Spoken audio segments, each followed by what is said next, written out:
Hi friends, మీరందరూ ఒక మంచి జాబ్ కోసం చూస్తున్నారా? మీరు ఒక కాలేజ్ నుంచి ఇప్పుడే ఫ్రెష్గా పాస్ అయ్యారా? అయితే కనుక నాకున్న అనుభవంతో మీకు ఉద్యోగ అవకాశాలు ఎలాగా పెంచుకోవచ్చు అన్న విషయం గురించి నేను కొన్ని టిప్స్ ఇస్తాను మీకు. నా పేరు సతీష్ కుమార్. నేను ఒక హెచ్ఆర్ ప్రొఫెషనల్గా ఒక ఫార్మస్యూటికల్ కంపెనీలో పనిచేస్తున్నాను. నేను నాకున్న 22 ఏళ్ల ఎక్స్పీరియన్స్ని ఒక చోటకు తీసుకొచ్చి ఒక ఫ్రెషర్స్ కానీ ఒక ఎంట్రీ లెవెల్ పర్సన్కి ఏ విధంగా జాబ్ అవకాశాలు రావాలన్న దాని గురించి మీకు ఎక్స్ప్లెయిన్ చేయాలనుకుంటున్నాను. ముందుగా ఏంటంటే ప్రతి ఒక్కరూ కూడా ఒక కాలేజ్ నుంచి పాస్ అవుట్ అయిన తర్వాత మనం అనేక రకాల ఉద్యోగ అవకాశాల కోసం ప్రయత్నిస్తూ ఉంటాం.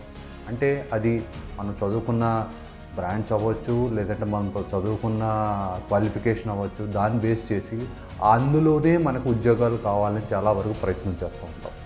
మనకున్న అనుభవంతో మనం ఏమనుకుంటామంటే నేను ఈ రంగంలో అయితేనే నేను బాగా గ్రో అవ్వగలుగుతాను, ఈ రంగంలోనైతేనే నేను ఉత్తీర్ణ అవుతానన్న ఒక సంకల్పంతో మనం ముందుకెళ్తూ ఉంటాం. కాకపోతే ఏంటంటే ఉద్యోగాలు అనేవి మనకు నచ్చిన విధంగా మనకు నచ్చినట్టుగా ఎప్పుడు పడితే అప్పుడు మనకు దొరకవు. కాబట్టి మనం ఏదైనా కానీ ఒకటి అనుకుంటే కనుక, ఒక రంగంలో అనుకుంటే కనుక మేబీ అది మన యొక్క ఆలోచనకు దగ్గరగా ఉండకపోవచ్చు. అంత మాత్రాన మనం ఎక్కడ కూడా నిరాశ పడకూడదు. వచ్చిన అవకాశాన్ని చేజిక్కించుకుని ముందుకు వెళ్ళాలన్నమాట.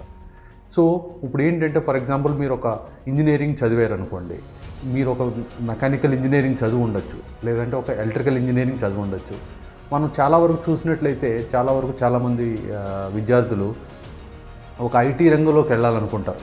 అది వెళ్ళడం అనేది తప్పు కాదు. కాకపోతే వాళ్ళు నేర్చుకున్నది ఒకటి, వాళ్ళు చేసే ఉద్యోగం ఒకటే అవుతుంది. సో ఈ సందర్భంలో వాళ్ళు ఏం చేస్తారంటే వాళ్ళు వేరే ఇతర కోర్సులు నేర్చుకుని కష్టపడి లేదా ఫేక్ ఎక్స్పీరియన్స్ పెట్టి ఒక జాబుల్లోకి వెళ్తారు.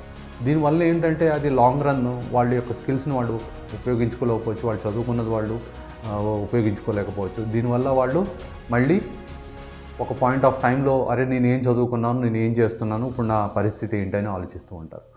సో అందుకనే నేనేమంటానంటే ఎలాంటి వాళ్ళైనా సరే మీకు కోర్ ఆస్పెక్ట్ అయితే మీకు మెకానికల్ ఇంజనీరింగ్లో చదువుకున్నట్లయితే మీకు అవసరమైతే మీరు ఏం చేయాలంటే పెద్ద జాబుల గురించి ఎక్స్పెక్ట్ చేయకుండా, ఒకవేళ వస్తే మంచిదే, ఒకవేళ రాకపోయినా కానీ నిరాశపడకుండా మనం ఏం చేయాలంటే నేను పలానా ఇండస్ట్రీలో ఎంట్రీ కావాలని చూస్తున్నాను అని అనుకున్నప్పుడు మీరు ఆ ఎంట్రీ ఉన్నా లేకపోయినా ఆ ఇండస్ట్రీస్లో కనుక మీరు అవకాశాల కోసం వెతుకుతూ ఉండాలి. అవకాశాలు ఒకవేళ రాకపోతే మనం ఏ పరిస్థితిలో ఉండాలంటే అవసరమైతే నేను ఫ్రీగా ఒక ఇంటర్న్ కిందో ఒక అప్రెంటిసెస్ కిందో నేను ఆ కంపెనీలో పనిచేస్తానని అనుకోవాలి. అనుకున్న తర్వాత ఆ కంపెనీలోకి వెళ్ళి అందులో ఉన్న హెచ్ఆర్ మేనేజర్నో లేదంటే అక్కడ తెలిసిన వాళ్ళు ఎవరినన్నా అప్రోచ్ అయ్యి సార్ నేను ఇలా చదువుకున్నాను, నాకు మీ కంపెనీలో ఇంటర్న్షిప్ ఇస్తారా అని అడగాలి.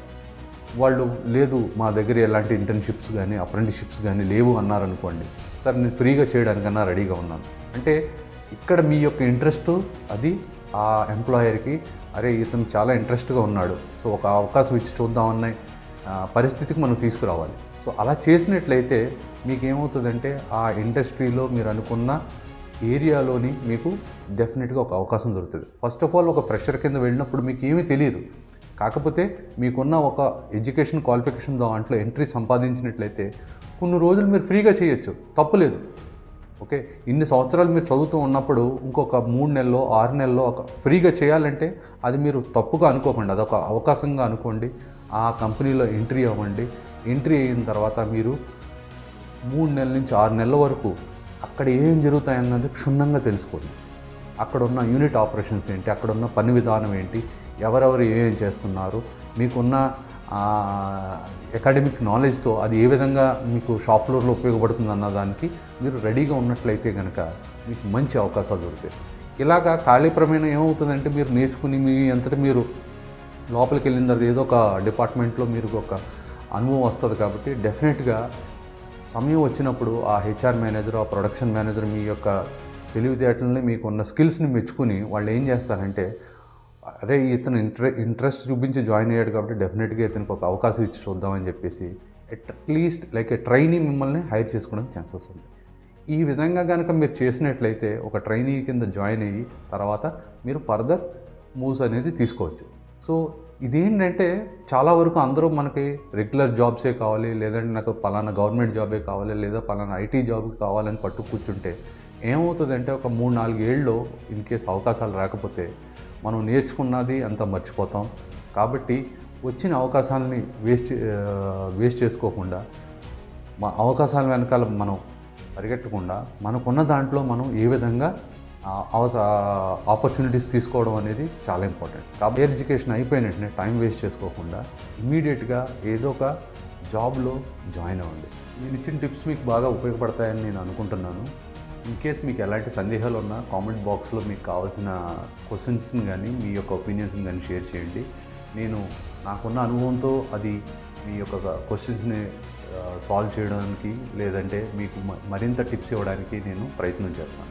Thank you so much.